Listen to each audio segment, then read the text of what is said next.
Good afternoon and welcome to another edition of the Suzanne Venker Show, where we tell truths the culture won't. As always, this program is brought to you by Hair Saloon for Men. Hair Saloon isn't just a place to get a haircut. It's an honorable rebellion against the feminization of the American male. Men and women are different, and that's a good thing. At Hair Saloon, they don't offer coupons because they don't need to. Their prices are always reasonable, and customers never feel shortchanged when they walk out the door. So get out of your wife's salon and head on over to hairsaloon.com. They have 18 locations in St. Louis, Pittsburgh, Boston, and Houston. Book online or through their mobile app. Again, that's hairsaloon.com. I have a 19-year-old daughter in college who, like most young women her age, enjoys an abundance of support and guidance with respect to her professional endeavors, as she should. What she will not receive is any encouragement or direction for what will someday collide with those professional endeavors, and more importantly, what will have the single greatest effect on her happiness and well-being: marriage and family. The assumption is that women can and should map out their lives the way men map out theirs, as though the sexes are exactly the same. In the age of equality, we pretend. We pretend that women don't care about love and commitment, that they can move in and out of meaningless sexual relationships with no repercussions at all. We pretend that women don't want to get married, even though the reality show, Say Yes to the Dress, has been a runaway success for 12 years. And we pretend that a woman's response to having a baby won't be fierce and intense and unique to her as a woman. We pretend all of this, even though the truth that women are gloriously and demonstrably different from men, sexually and otherwise, is glaringly obvious to anyone who pays attention. My next guest outraged feminists everywhere when she wrote an open letter to the Daily Princetonian telling female students to find a husband on campus before they graduate. The post went viral with more than 100 million hits and eventually became the subject of her book, Marry by Choice, Not by Chance, in which she gives excellent advice to women about how to have truly balanced lives. Susan Patton is a native New Yorker and one of the first women to graduate from Princeton University. She's also a human resources consultant and an executive coach in New York City. Susan joins me now on the phone. Welcome, Susan. What a pleasure to be with you, Suzanne. This is so great. I'm so excited to talk with you. I have to tell people, this all happened roughly 5 years ago. It feels like it was yesterday. It does. And I didn't know you at the time, of course, but I just was glued to the absolute circus that transpired. You were on every possible media outlet Everywhere. You could see. I mean, Everywhere. seriously, everywhere. And Mm-hmm. you kept at it with the same message over and over. And the more you spoke, just stronger it became, and the dumber really the media looked, in my opinion. It was brilliant. I thought so, too. I thought so, too. I got good advice from a good friend early on in that whole kerfuffle who said to me, just don't let anybody make you say anything you don't believe. And I thought, good, that's it. Got it. Got it. I never do say anything I don't believe. So, this is going to be a cakewalk, no problem. But, yeah, I was pushed. I was pressed to change my position, to admit that what I was suggesting was retrograde and was, absurd. And, But it was everywhere. No one more surprised than me that it caught fire the way it did. Yeah, it was just unbelievable. And so I've now had the chance to read the book, or most of it, and there's a couple of things. Well, I'm going to be mentioning several quotes from the book throughout this time with you, but I want to open with the one that made me laugh out loud. I was born without a politically correct gene. And that kind of gets to what we were just talking about. I loved it. And then you described. It's absolutely the truth. I'm a nice Jewish girl from the Bronx. I'm the first person in my family to go away to college. Before I got to Princeton, I didn't own a string of pearls. I'd never been to a cocktail party. I just didn't even know that there were things you say and things you don't say. And it just sort of, it works for me.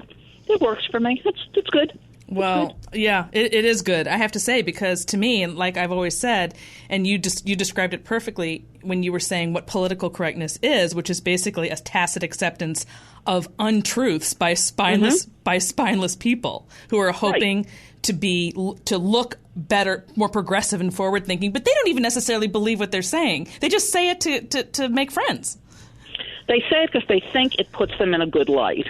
And the truth is, it doesn't put you in a good light when it's so clear that what you're saying is neither truthful, nor do you actually even believe it, even if it's, if there's no authenticity in what you're saying, the truth of what you're saying is almost meaningless.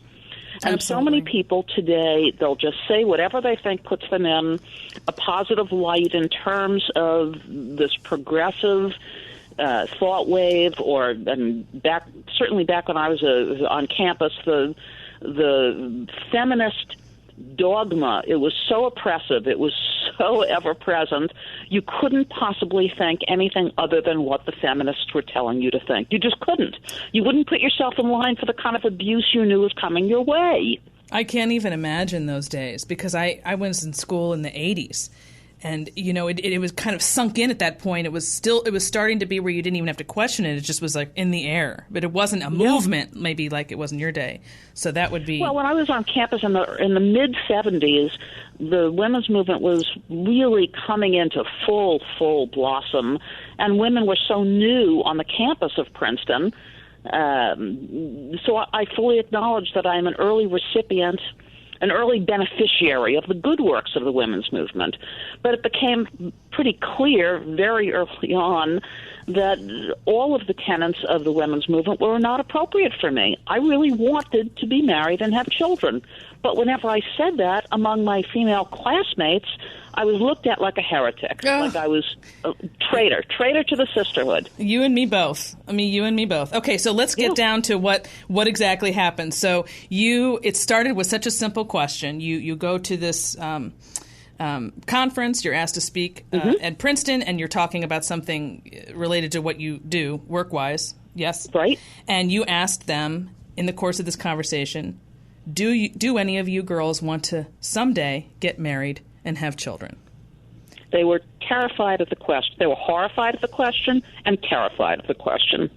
They couldn't believe I was actually and they're looking at each other nervously, like, oh my God, oh my God.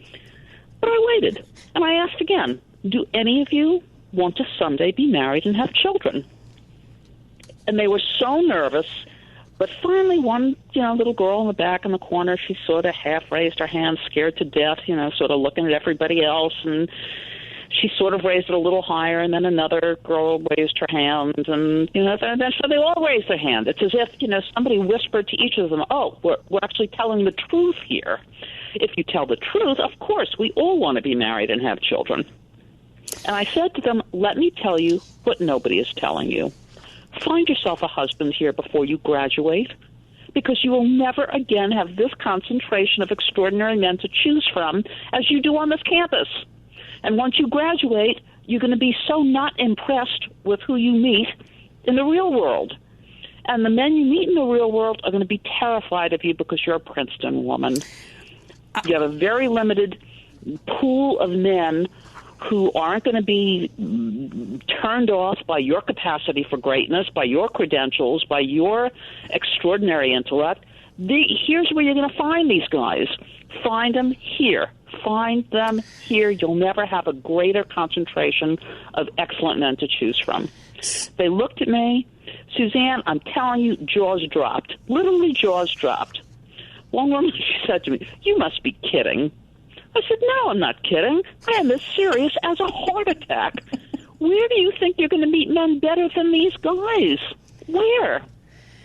And then, of course, you have one or two saying, well, we want to develop our career first, invest 10 or 12 years in developing our career and then think about finding a husband. I said to them, so you're telling me that you're going to spend the next 10, 12 years and wait until you're in your mid-30s before you start looking for a husband? So you're going to be in your mid-30s looking for a man who's 35, 36. Do you think he's going to be looking for a woman who's 35, 36? No. He's going to be looking for a woman who's 25 or 26. So I'm going to stop you right there because those 2 points, what I want to focus on in everything you just said was two things. One is the whole concept of how very smart, well-educated women deal with the whole issue of finding lasting love and why that's so difficult. And that's a kind of a big topic, but I want talk about that. And then the second thing being exactly what you just said, this idea of waiting 10 or 12 years and starting to think about marriage in your 30s, which is just a lose-lose situation. Those are the two things that really are so topical. I mean, they really are. And certainly, as you well know, the problem with super educated, super powerful, super accomplished women is you don't want a man who's less than you are. You don't want a man who isn't as smart as you are, as accomplished or as capable as you are. Okay, so let's turn off. You don't want that. Right, and that's go ahead, sorry. And these women, these extraordinary women, in many cases have simply they've priced themselves out of the market. So that's what we're going to come to. That's the first thing we're going to talk about when we come back from break, is pricing ourselves out of the market and what that looks like and all that. Okay, well, we'll be back in 1 minute. Do you ever wonder what happened to courtship and find yourself longing to go out on a real date? Do you ask yourself why some marriages last and others fall apart? Is your marriage struggling despite your best efforts to keep it together? Women who win at love don't have a gift you don't have. What makes them unique is that they aren't at war with the men in their lives. Rather than take a competitive approach to relationships, as the culture teaches, they accept that men are men and that women are women. And that makes all the difference. Whether you're single and mapping out your life, or you're divorced or unhappily married, women who win at love will permanently alter the way you view men in marriage. You will learn the 8 dating rules that lead to marriage, why super successful women struggle in love, what men want and what women want, hint, they're not the same, why love alone is not a reason to get married, how to avoid the green grass syndrome, and why acting like a man lands women in a ditch. Women Who Win at Love is an in-depth examination of modern dating and marriage and a wake-up call for women at every stage of life. So go to Amazon.com and type in Women Who Win at Love and get ready for your life to change.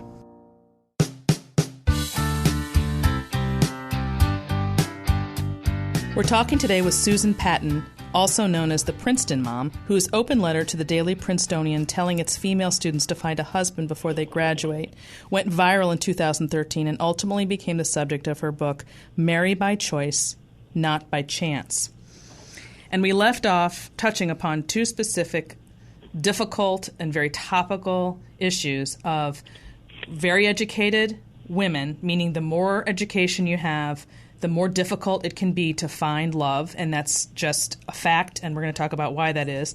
And then secondly, how postponing marriage and motherhood and start thinking about that in your 30s is the wrong approach altogether and why that is. So let's start with the first one. I need to back up a little bit. I don't want to focus too much on the Princeton aspect of this because, Ivy Leagues are Ivy Leagues. Everybody knows that's its own kind of thing. But across the country, there are hundreds and thousands of colleges that women are attending, and they're dominating on college campuses. And you don't need to be on an Ivy League to be ultimately more educated than the average guy. We know that since women are dominating, what's going to happen at the end of all of this overeducation and overfocus on careers when you want to find a man? What happens, and just sort of explain to people what may not feel comfortable, but is just the reality of human nature. Right. What may not be comfortable, but it is absolutely the truth, is that women want to marry a man who's a little smarter, a little taller, a little richer, a little whatever, a little older, not the other way around. And men are intimidated by women who earn more than they do, who are better educated than they are. It threatens their masculinity. I know it's a horrible thing to say, but it's the absolute truth. Men want to feel like men in the relationship. They want to feel like they are the best provider, that they want to feel masculine in their own role. And with women leading the charge in terms of academic achievement now, it becomes harder and harder for men to keep up. And although, I've heard it many times. Women say, "Well, you could marry Joe the plumber." Of course, you can marry Joe the plumber, but you're going to come to a point with Joe the plumber where he's just not interesting to you anymore. He is just not going to be interesting enough or capable enough. And when you start out earning Joe the plumber by 2 to 1, 3 to 1. Well, the whole structure of your marriage is going to start to feel untethered. Okay, now stop right there, because I definitely want to expound upon that. I'm going to push back a little bit on what you said with respect to intimidation. I have a different theory on that. And in fact, I just spoke with someone a couple weeks ago on this podcast where I think it's true that certainly boys or younger men would struggle with that intimidation factor. But I think grown men, as he put it, and I agree with him, aren't so much intimidated as just it's so off-putting. Not the being smart part, but what's often carried with that, which is this air of I know what's right and you don't. Bottom line. So if you're, in other words, a smart, educated person, I like to consider myself a relatively smart and educated person. I don't talk to my husband as though he's not also smart and educated. So just because you have the smarts and the education doesn't mean it has to translate to always needing to be right. So I think it gets a little more complicated than just men are intimidated. I think it has to do with what goes on in that relationship when you are the dominant partner, which is really where we are today and why women are struggling in their relationships. Well, I'm going to push back on you a little bit here because I do think it's intimidation, but men don't want to admit that they're feeling intimidated. They would rather say, "Oh, she just pisses me off. She's such a know-it-all." I think it actually is intimidation, and I think that what comes of this intrinsic, whether it's academic superiority or intellectual superiority, is eventually it's going to come down to professional achievement. When a woman starts out-earning her husband, you got a problem. Yep. And even though men will say, "Gosh, I'd be delighted to be married to a woman who, keeps me in caviar and champagne," they don't really mean that. They're saying that because, again, it sounds like, it makes them sound like they're such cool guys, such progressive, woke guys. They don't mean that. It's emasculating for a man to know that his wife is out earning him 2-to-1 or 3-to-1. No question. There's just no question about it, and it changes the entire dynamic. So, Exactly. I've written extensively, and I have a new book coming out soon about this very thing. And one of the title chapters is "Beware of Being the Breadwinner," and I explain why. And that's what we're talking about now. And I don't know. Absolutely. I don't know why it's so. I mean, I understand why I know it's politically incorrect, and I know that it's touchy area because of what's happening in our culture today. But I don't know why more mothers in particular haven't passed on this basic, what I consider very basic knowledge that my mother certainly taught me and that you can find from some wonderful films like, what's that one? My Big Fat Greek Wedding. Did you see that? It's got some great messages about marriage and about men and women. Absolutely. That you do in a humorous way. And it's such a funny movie. You don't eat meat, all right, I'll make lamb. It's a very very funny movie. But in addition to the breadwinner piece, which is critical, men don't want to feel like you're out earning them. I'm remembering back to even when I was a recent college grad. I was living in New York City, and I was dating lots of men. And how frequently I heard, "Gee, Susan, I would like you so much better if you were a little dumber." I heard it constantly. Well, at least they're honest. Constantly. Well, all right, I give them credit for that. That they were a little bit honest, but that was the truth of it. That men don't want to feel outsmarted, and I don't mean outsmarted in the way it's come to be understood, but they don't want to feel like they're not intellectually up to the same level as the woman they're with. And much of that, of course, gets into just the basic biological differences between the sexes and how the dynamic is supposed to work. And, of course, you and I both know that since young women aren't taught anything about sex differences because we're supposed to be the same, they're completely missing information that would otherwise help them understand this dynamic. Okay, I want to move on to the childbearing issue and waiting into your 30s. So that's, of course, one of the biggest parts of your message and what you told the women there is that's right. Yeah, go ahead. Critically important. Again, men and women, not identical. Men can take their whole lives to get married and have children. I have classmates who are my age. They're in their mid-60s. They have babies at home. Women don't. My female classmates, they don't. If they miss their opportunity to be married and have children, they're out of luck. Some of them have adopted. Some of them have done, who knows what they've done. But this is an epic fail. If you know that you want to have children, you have to get yourself married early enough that you're able to have all the children you want, or you might find yourself having waited too long to have any children at all, much less all the children that you want. It's a critical difference between men and women. So men, they could carouse and be promiscuous, and they could have sex with as many women as they want for as long as they want, because whenever they're ready to settle down, get married, and have children, there'll be a woman who'll be happy enough to do that with them. I was just going to say, because they can marry down in age and everything else. That's exactly right. That's exactly. Who doesn't get that? Who doesn't get that? A lot of people, apparently. I mean, come on. How ingenuous can you be? Of course men can marry down. Men can marry just a beautiful woman who is happy to have sex with them is good enough. That's good enough. That's all they need. Just a beautiful woman that they're happy to be with, who's happy to have sex with them. And who's nice. Don't forget the nice factor. Nice is important. Nice is very important. Nice is important. And we make you couch this message by explaining that your future and your happiness will be inextricably linked to the man you marry, not what job you have.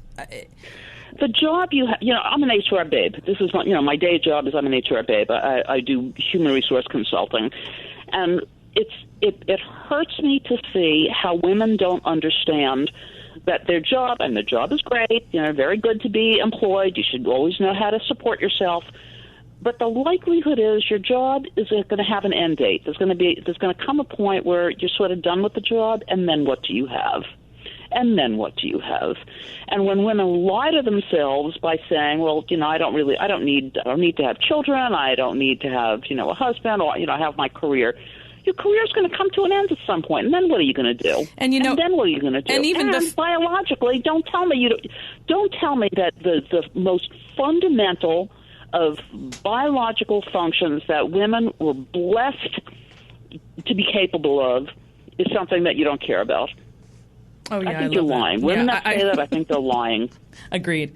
Certainly the vast majority, for sure. Yep. There's always an outlier, but there's always the outlier. But I think most women, they want to get married, they want to have children, and for women to be unwilling to admit that, they hurt themselves, because if you can't say it, then you won't find it. No. If you're not committed, you have to commit yourself to your personal happiness with the same dedication as you commit yourself to your professional happiness. I was going to say about careers, too, not just that they end, but so many people find that what they thought they wanted to do isn't at all what they really want to do. So then they have a detour, or they want to do a career change. Right. I mean, so you can't rely on a job or a career the way you can rely on a man and a family if you know what you're doing.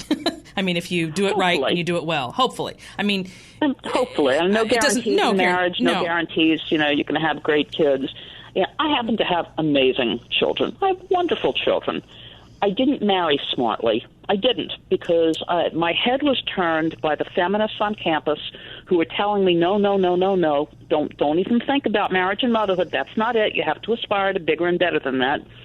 So I didn't. So instead, I spent 8 or 9 years after I graduated from school dating men who were nowhere nearly as good as the men I went to school with, and ultimately I married Mr. Good enough, Mr. Barely Good Enough, because I wanted children. That's it. And I was willing to sacrifice the blissful marriage for children. That was the single most important thing. And I knew when I got married, this was not going to be a marriage made in heaven. But if I'm lucky, I'll get what I really, really want, and that was children. And I was blessed like that. My children, magnificent, brilliant. I do relationship coaching, and I can't tell you the number of women who are in their 30s, and they were just newly married, and I have to, when I'm listening to their issues, I have to go back and ask them how it all came to be that they got married when they did. And 9 out of 10 times, they married this person because the clock was ticking. And I said, that's the worst time to make a decision about who you're going to marry, because you're under the gun and you're not going to think in an objective manner. There's no way. That's absolutely correct. And it gets worse the longer you wait, which is why finding your spouse when you're in college is the best time. Okay, let me ask you something about that specifically. And also I wanted to quote something that a Northwestern University gal named Alexandra Salomon, who teaches a course called Marriage 101, she said, over and over, my undergraduates tell me they try hard not to fall in love during college, imagining that would mess up their plans. Which is exactly the message that you were talking about hearing in the 70s. And this is current time. So when we come back from break, I want to talk about that and ask you something specific about your suggestion that they find a husband on campus. Sure. We'll be right back.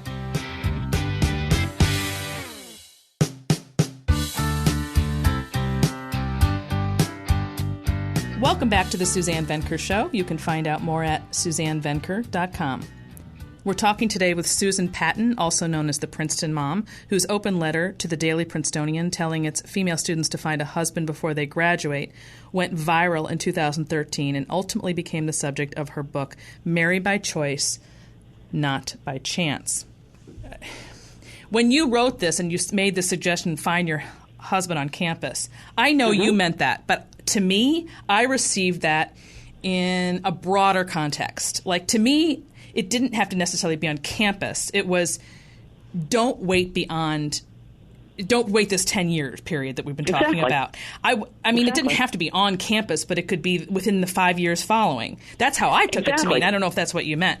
Because that is what I meant. Okay. That is what I meant. Because what happens, and we all know women who are in their 30s who were all invested in career for a dozen years and now suddenly trying to find a husband with desperation. And it's the worst possible time and the worst possible manner in which to go about finding a mate when they're just giving off man repellent. They're so desperate. It's awful. It's an awful thing. And, my heart goes out to these women who thought they were doing it right. They're not doing it right. If you wait 10 years, those are the 10 years that you should be very actively finding your life partner. Those 10 years from 18 to 28. That's it. That's when you should be doing it. So the media career will always be there. Go back to, career will always be there. So the media was really honing in on the fact that you were saying find a husband on campus, and they weren't really thinking beyond, well, what you really meant was be thinking about it in your 20s, not in your 30s. Because I guess you've probably got the question from some people about the fact that young men mature at a much slower rate than women do. So now maybe on the Princeton campus, men are a little bit more mature than the average. I don't know. They're ridiculous. They're ridiculous anywhere. So how do you marry that issue with? Okay. Here's the critical thing that I tell women. Yes, men don't mature as quickly as women do. That doesn't much matter. What men really, really, really want is sex. That's what they want. And as long as you're willing to have sex with these guys without commitment, they're not going to be interested in marrying you. So the way to consider identifying an appropriate marital partner, don't have sex with these guys. Do not have sex with these guys. There's nothing that will diminish you quicker in the eyes of a potential partner than jumping into bed prematurely. Don't do it. And then you always have, that one girl in the back who will ask the question, but all the other girls are having sex with these guys. And the answer is, well, yeah, they are, but these are not the women that men are going to be interested in marrying. Because look, it is obvious that free sex trumps everything. A man is not going to walk away from free sex. But when he thinks about a woman to marry, a woman who's going to be the mother of his children, it's not going to be one of these girls that has, been around more than the drum in a clothes dryer. It's not going to be those girls. They're going to be looking for good women, virtuous women, with whom to spend a lifetime with, and who will bear their children. Men get sort of dewy-eyed when they think about that I'm going to marry a woman who's going to be the mother of my children. They get dewy-eyed about that. So, yeah, they could be a little immature, but they want good women to marry. And if you prolong the process of dating, that slow dance to intimacy is so delicious. Why would you rush it, first of all? Why would you rush it? Second, Grandma said it, and Grandma was right. buy the cow if the milk is free. It's critically important that women understand to successfully mate with an eye towards marriage, you can't be promiscuous and you can't jump into bed too soon. You can't do it. Men can do it, women can't do it. You're going to love my 8 dating rules that's in the new book. I'm going to send you a copy in a few weeks. Oh, great. I can't wait to see it. It's dead on, same as this. Okay, so in fact, that reminds me of a quote, what you were just describing that I had here, I was going to ask you about.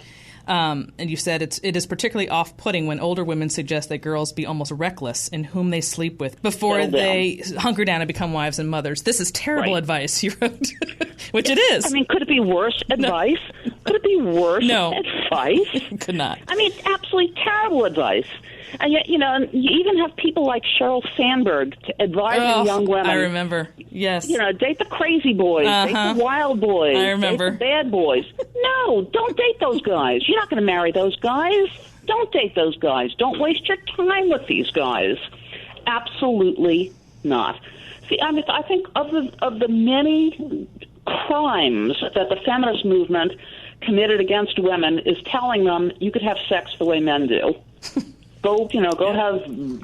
Just go have sex as much as you feel like with whoever the way men have always had sex. No question. You can't do that. You can't do that. The risks to women are so completely different than the risks to men, and it's not even just the risk of pregnancy. But promiscuous sex is hazardous to a woman's heart, to her soul, to her head, to her body. Everything about it is bad. Okay, I need to stop you right there. I got to stop you right there. And when we come back, I'm going to switch gears just a bit and ask you something else that you talked about when you did the media rounds. We'll be right back.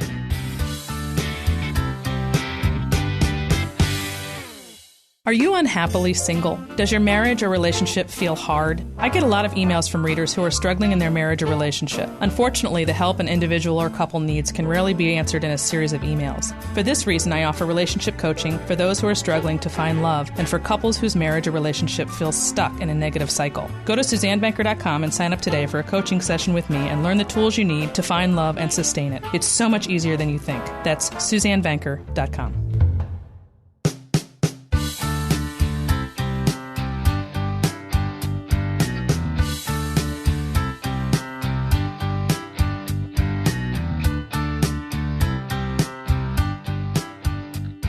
Welcome back to the Suzanne Venker Show. You can find out more at SuzanneVenker.com. One of my favorite things about taking my son to hair salon when he was young was that the front desk keeps extensive client notes on each customer so I didn't have to remember what they did the time before that made my son's hair look so good.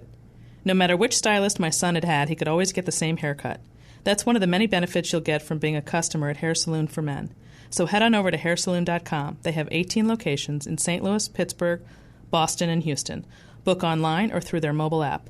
Again, that's hairsaloon.com.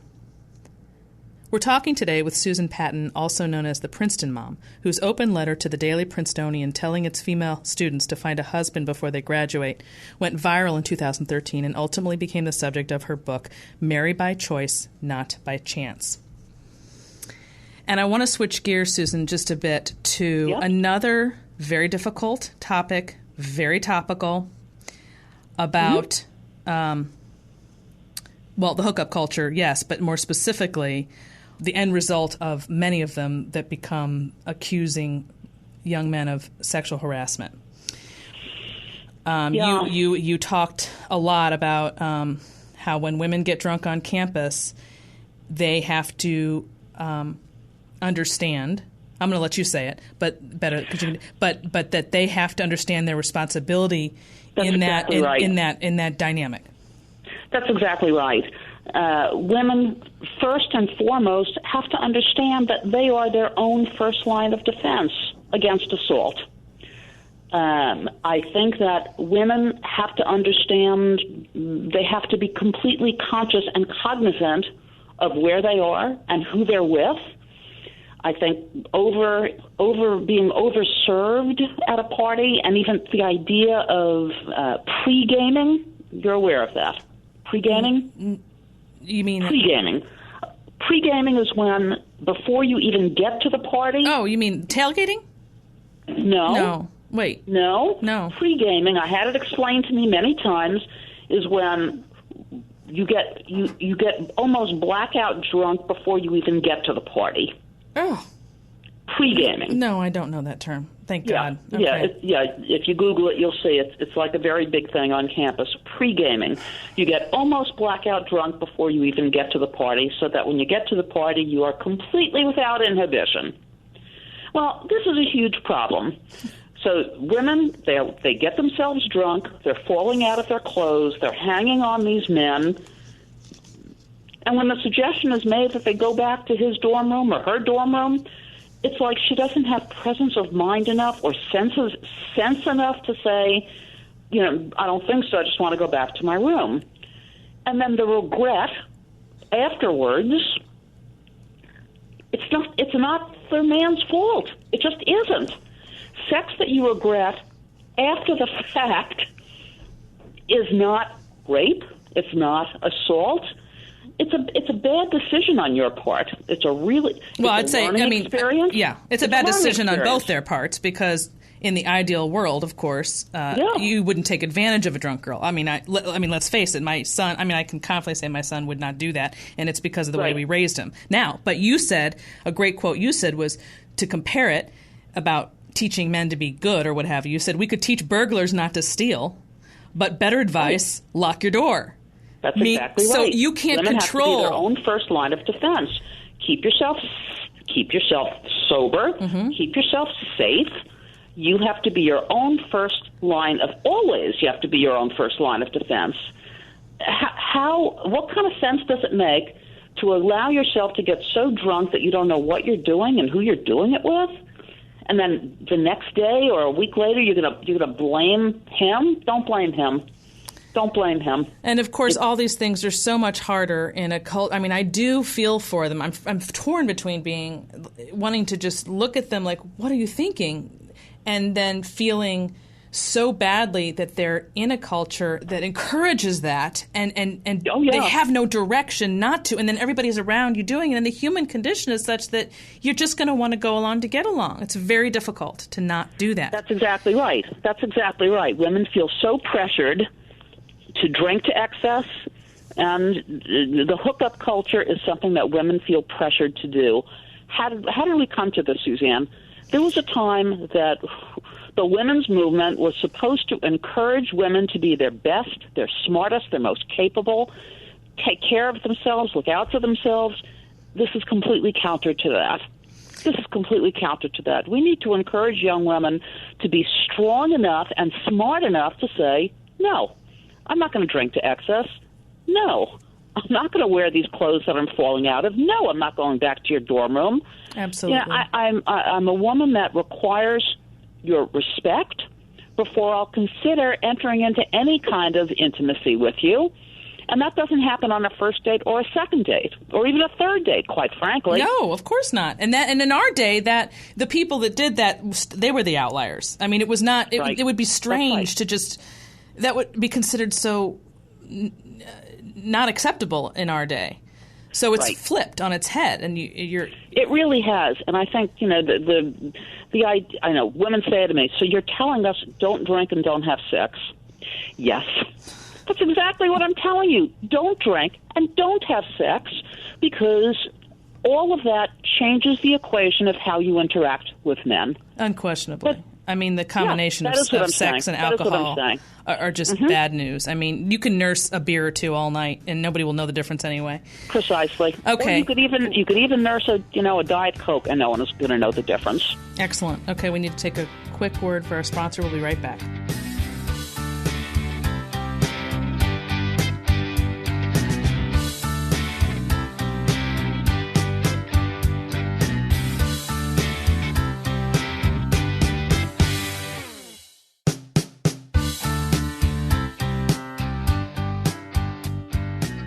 Welcome back to the Suzanne Venker Show. You can find out more at SuzanneVenker.com. We're talking today with Susan Patton, also known as the Princeton Mom, whose open letter to the Daily Princetonian telling its female students to find a husband before they graduate went viral in 2013 and ultimately became the subject of her book, Marry by Choice, Not by Chance. And I'm going to switch gears yet again, Susan, and I want to ask you about something that I'm going to read something that you wrote, which I think, once again, is as topical today as it was in your day, maybe more so, I don't know. You wrote, I was frequently asked why I would consider throwing away a Princeton education on raising a family. I couldn't understand why pursuing the latter was the equivalent of discarding the former. I didn't think I was at Princeton to develop skills that would necessarily empower me to rule the world. I thought I was there to get the best possible education to put to use living the best possible life, however I chose to define that life for myself. Exactly right. Exactly right. As you know, because you too are a mother, there is no better, more gratifying, or more challenging job than being a mom. It's it. Incomparable. There's nothing better. There's nothing more complicated or more challenging than being a good mom.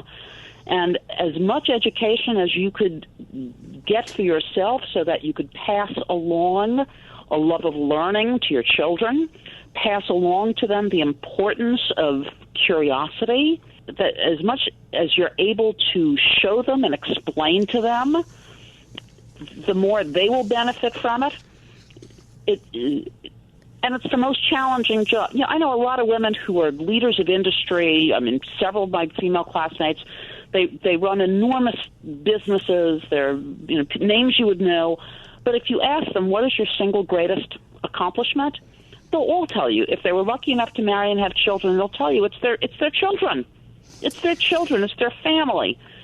The idea of throwing away no, you don't throw away education. You don't throw it away for anything on anything. It enhances you. It helps you survive in the world, and it helps you contribute to the world. And it especially helps you build and grow your children into the most responsible, useful, wonderful people that they can be. I also thought it was interesting that people never think about just the experience of college. Like, it doesn't necessarily have to culminate in one. Let me move back a second. I'm not a big liberal arts education fan. Yeah. I like getting something you can do something with. So don't misunderstand me. But there's the experiences that you have throughout those years as well that aren't related to a career per se. Right. That are also not an investment for life. They are absolutely an investment for life, and an investment that pays off dividends every single day. Every single day. Wow. We could just talk for so much longer. Forever. I mean, seriously, there's so much to say about this topic. And I think the biggest key is that it's for me getting across to young people the significance of being able to think for yourself and reject what people around you are doing, and that's so hard at that age. I mean, you and I were unusual that when we were in college, were thinking outside the norm. But the reality is, Susan, most people just aren't. So what do you think is the best way to reach them? I would think, assure them, especially women, that it's okay to want what they want. They don't have to want what other women want. They don't have to want what other women tell them they should want. They have to respect themselves. They have to know what at their core will really make a difference in a very long life. You're going to live to be 100. What do you really want in your life? What do you really want in your life? It's a long life. What do you really want? Be true to yourself. Be true to yourself. That's a fantastic place to end it. That's what I always say is, what do you want? That's the best question, because that forces you to think much broader than just, what am I going to do tomorrow? Exactly. That's great. Exactly. Where can people find out more about? Well, I shouldn't ask you that. I know what they could do. They could just Google your name, right? And all kinds of things will pop up. Yeah, pretty much. I get emails constantly from people who, people I don't know, asking for advice or telling me that they followed my advice and they're getting married in 2 weeks or they're having a baby or whatever. And, I'm delighted to hear from people. I write back to everybody. But how much fun talking to you, Suzanne. My goodness, we could talk forever and ever and ever. I hope we'll be able to talk again sometime. I know. I hope you'll come back on. This has been just a pleasure. I really appreciate your taking the time. I will absolutely come back anytime you invite me. Awesome. Thanks, Susan. My guest today was Susan Patton, also known as the Princeton Mom, whose open letter to the Daily Princetonian telling its female students to find a husband before they graduate went viral in 2013 and ultimately became the subject of her book, Marry by Choice, Not by Chance. Well, that wraps up another edition of the Suzanne Venker Show. Don't forget to tune in next week when we talk with Elliot Katz about his book, Being the Strong Man a Woman Wants. And if you haven't done so already, don't forget to subscribe to this podcast, and please take 2 minutes to give us your review. It really helps. And if you have a question or comment for me, go to Suzanne@thesuzannevenkershow.com. And I want to make a little side note here that this is the last day of the radio program that airs from The Answer St. Louis. So it's even more important that those of you who are listening via podcast go and subscribe right now to the podcast, because it's going to be seamless and the podcast will continue. But if you are somebody who listens via the radio, we will no longer be on the radio. So you have to go to the podcast. Okay, thanks for listening, everyone. Have a great weekend. You're a man that respects quality over quantity. You value relationships that can stand the test of time. You enjoy convenience without sacrificing comfort. At Hair Saloon for Men, we get it. We're restoring the time-honored tradition of delivering a haircut experience men across all generations can depend on. Because sometimes the man everyone depends on needs a place of his own to depend on. While today's world is filled with numerous clip joints and fancy salons, Hair Saloon is building something better, something different. Hair Saloon, for men against the grain. Visit hairsaloon.com to find a saloon in your neighborhood. That's hairsaloon.com.